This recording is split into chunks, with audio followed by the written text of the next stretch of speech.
Hey, Luxury Travel Docs here. We are standing on Utah Beach in Normandy, France, and today we are with Florin of SpearHeadTours.com. We booked a tour with Florin today, which I'm going to talk about in just a second, but D-Day occurred on June 6, 1944, and on that day, 150,000 Allied troops landed in Normandy via sea and air, and this was the beginning of Operation Overlord, which was the operation to free Western Europe from Nazi occupation in World War II. Today we have toured numerous sites. Of course, we are standing on Utah Beach at this time, but earlier today we went to the Normandy American Cemetery. Following that, we went to Omaha Beach, and that was followed by visiting Pointe du Hoc in the Omaha sector of the Normandy invasion. So, of course, now we are standing on Utah Beach, and I'm sure you may have seen information about D-Day in the past in documentaries or perhaps in a movie you might have heard of called Saving Private Ryan.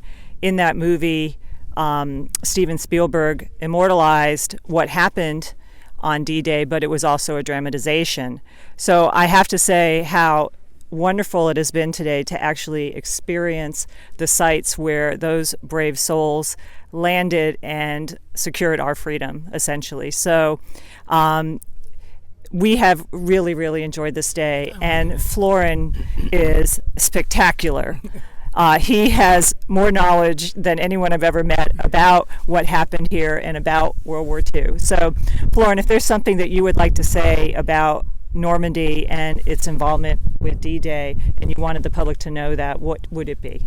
Well, thank you, first of all, for the presentation. I'm still learning. It's an ongoing process, but it's soon. The Normandy landings represented the beginning of the end for Hitler. Although the turning point was, as many people say, at Stalingrad on the Eastern Front. The D-Day landings completed the work because the Allies were to hit Hitler's Atlantic Wall by storming the Normandy beaches by sea and air. So this was definitely a successful operation, knowing that in just a couple of weeks over 1 million men were to land on these beaches. And we're standing on Utah Beach, which was in itself a huge success, although many people predicted a huge casualty rate for Utah Beach being so far away from the rest of the beaches. Well, the landings on Utah were a tremendous success because only less than 200 casualties were recorded here. So this says a lot about what the Allies managed to accomplish on D-Day. Sure, there are many stories. We'll be talking next about the American paratroopers, about Summit Église.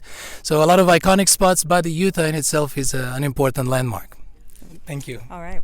Again, thank you so much today. It has been an outstanding day, and as you can see, it is fantastic weather, which we are so fortunate to have experienced. So again, make meaningful and healthy travel happen for yourself, and thanks for joining us from Utah Beach in Normandy, France.